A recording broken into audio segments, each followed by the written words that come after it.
Hi, everyone. Welcome back to week 2.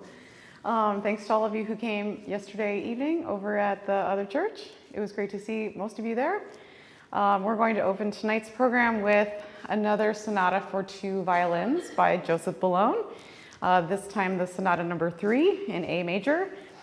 As we know, Joseph Boulogne was also known by his knighted title, which was the Chevalier de Saint-Georges. And you may recall also from last week that Boulogne was very gifted as a composer, violinist, accomplished conductor, and also was a very fine dancer and expert fencer. He lost not only one match in all of his fencing career.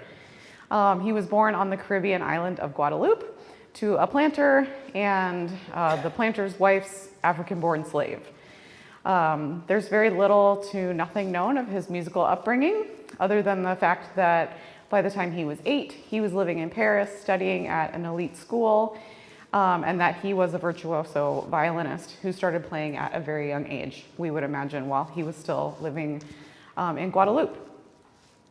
Throughout his professional life, his violin recitals filled the concert halls, his concertos and symphonies and string quartets won raves from everywhere amongst the high society, royalty. But although he was one of the most accomplished men of his age and he traveled in very high social circles, those facts did still not completely protect him from experiencing racism throughout his life. When he was considered a favorite to assume the kind of highest post at the Paris Opera, 3 of the opera's most famous and influential singers refused to be led by a person of mixed race, and those complaints of just 3 singers alone crushed his candidacy, and he ended up going into the service and serving during the American and French Revolution. No, in the French Revolution. And then he was later jailed. He went down a very different path after that, but he was jailed for a crime that he did not commit again, just assuming that he had committed some financial crimes due to his mixed race status. And as I said, he wrote symphonies, concertos, string quartets, and also this set of 2 violin sonatas. They were all released in 1800, which was just a year following Boulogne's death. And the third one in A major tonight is much like the one we heard last week. It is a 2-movement piece. It's very bright and energetic. And again, the first violin carries the melodic material and kind of interesting material. It's very crisp and clean. Very exemplary of the classical period. And we know that young Mozart was very inspired by these works as well. These sonatas for 2 violins give us a glimpse into Joseph's technical prowess as a performer, as the first violin gets all kinds of virtuosic lines and fun challenges running up and down all over the fingerboard. I think especially in this one, Alan will get like to the very top of the top. So everybody look out for that. I'm sure he'll get it. But similar to last week's sonata, the second violin part is more of an accompaniment only. But as a viola player, I know that the accompaniment is very important. And so Robert will be there to support Alan in his pyrotechnics. I would be very interested in having a skilled violinist rearrange these sonatas, because I think it would be really great to make them more equal. There is one violin soloist who has done a bit of that, so I'm kind of looking forward to seeing if she continues in that project. And then if you like this one tonight, there's a video that we found online of the great German-American violinist, Augustin Hadelich, playing both of the parts by himself. And we were like, that's amazing. So the second piece this evening will be Robert Schumann's First Quartet, written in 1842, which is a year known for his particular interest in writing chamber music.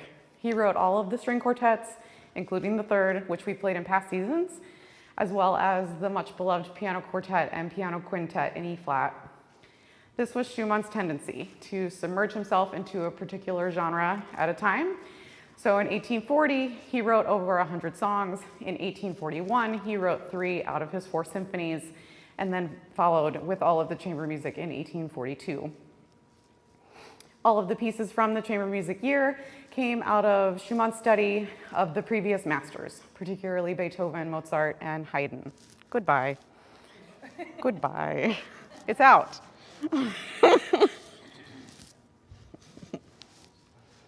He was suffering from a heightened level of depression at that time, and he had left a tour with his wife Clara in order to return home to Leipzig. It's just out. Thank you for your patience to those people online. I am now screaming into their microphone. So Schumann was suffering from depression at this time, and he had left a tour with his wife Clara in order to come back to Leipzig and just kind of have a moment to calm down. He started to compose again. He started to write music for the music journal where he reviewed music, and just to have some rest. He had left the tour feeling very despondent. He had felt kind of neglected by the people who were attending the concerts and pretty ignored and useless. And so here's some of Schumann's own words about it. I am affected by everything that is going on in my world. That is why my compositions are sometimes difficult to understand, because they are connected with different states of mind, and sometimes striking, because everything extraordinary that happens to me then impels me to express it in music. So after Clara returned from the tour as a soloist at the end of April of 1842, they worked together on some of these projects, and Robert sketched out the quartets in June and finished all of them by August, which is a remarkable feat. He had sketched some quartets earlier in his career, but these were all discarded. These were the first quartets that he completed, which he then dedicated to his close friend, fellow composer Felix Mendelssohn, who has his own remarkable collection of quartets that are some of my favorites in all of the string quartet literature. Though many would say Schumann is more emotionally complex in his musical output, he was never an international superstar like Felix Mendelssohn, substantially more extroverted. Mendelssohn could still play the piano at a very high level. He was a notable conductor, and most importantly, he was very charming in the social scene. So without the piano as a way to communicate, and also being more introverted and a terrible conductor by all reports, Robert Schumann would often be spotted sitting very quietly at these social gatherings, spaced out in his own world. So the benefit of that for us is that we have this very deep look into Robert's inner world, which I believe is something that distinguishes him amongst 19th century composers. And with other pieces in the past, Robert premiered the quartets as a present for Clara on her 23rd birthday, September 13th of 1842. So how did his studies of Haydn and Mozart and Beethoven come to pass, where we actually hear the music of Schumann's string quartets?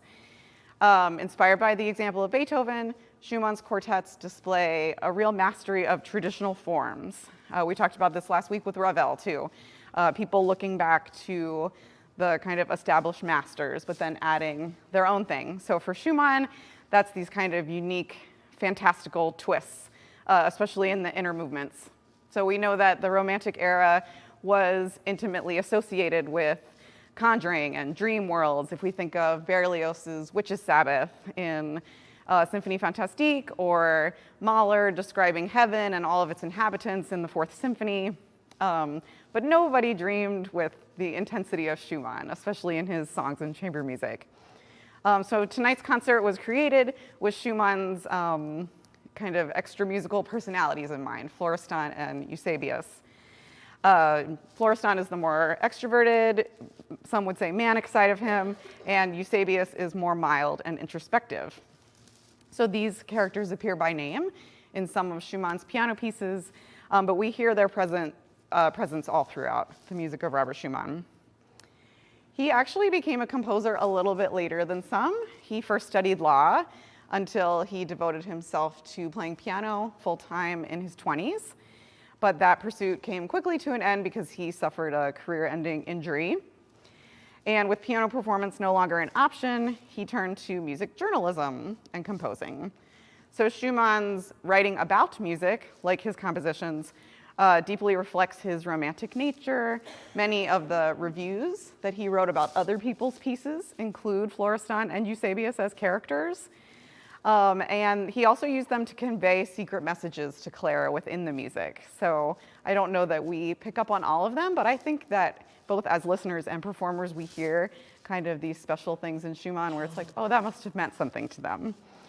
And Florestan and Eusebius were almost revered as saints to Robert and Clara. They also named many of their children names that began with E and F. So that must have been very important to them.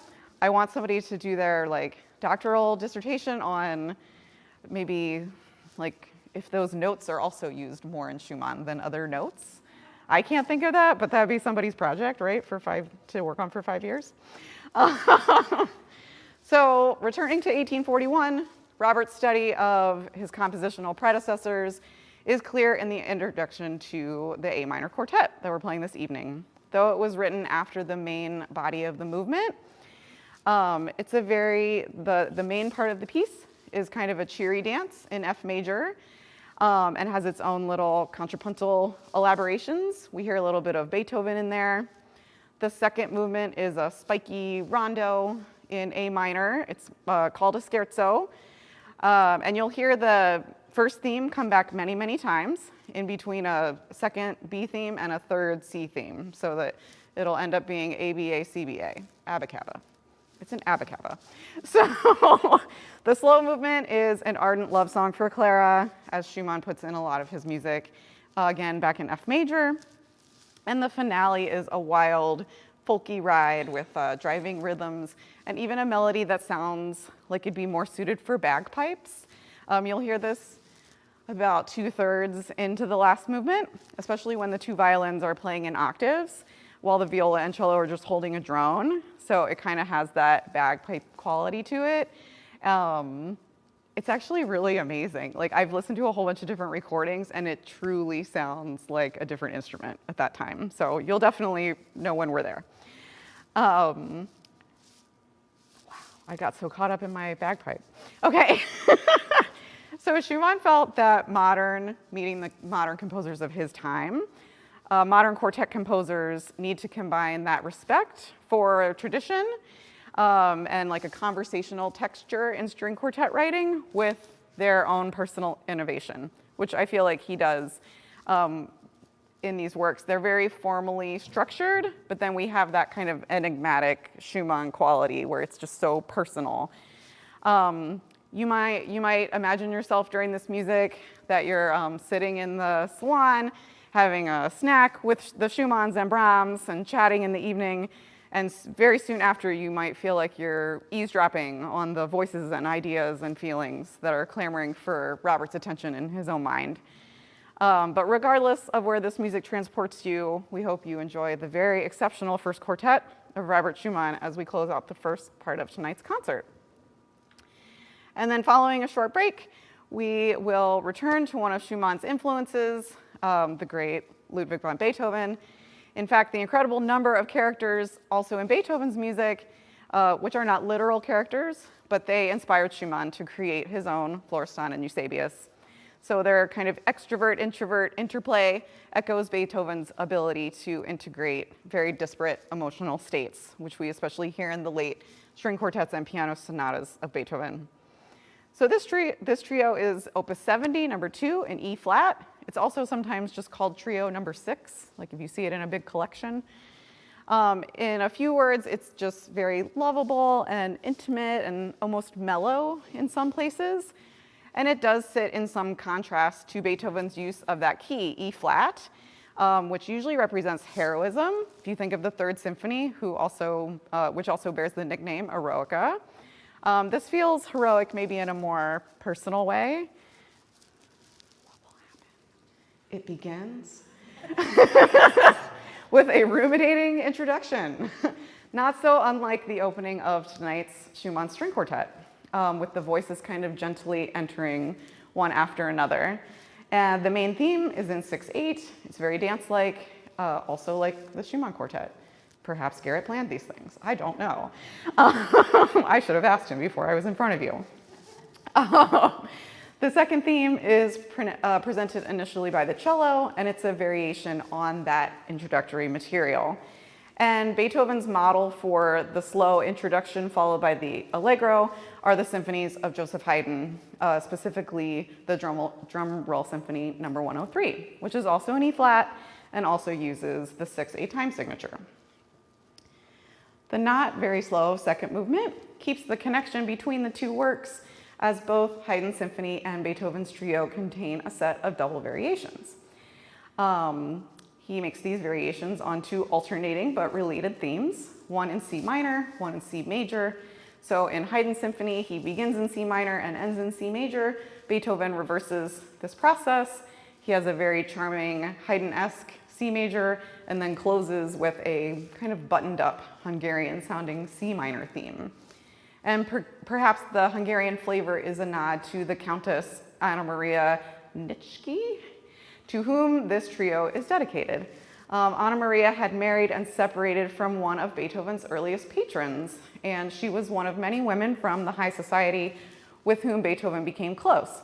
In fact, he ended up living with this particular countess, though it is not believed that their relationship was romantic in nature. It seems more that she was trying to extend some kindness and stability to the kind of grumpy and stormy Beethoven. Though after only 6 months, they did not work out as roommates and fought a lot, but we have the trio as a thank you gift that he wrote for her to thank her for her hospitality. He also went on to dedicate the Opus 102 cello sonatas to her as well.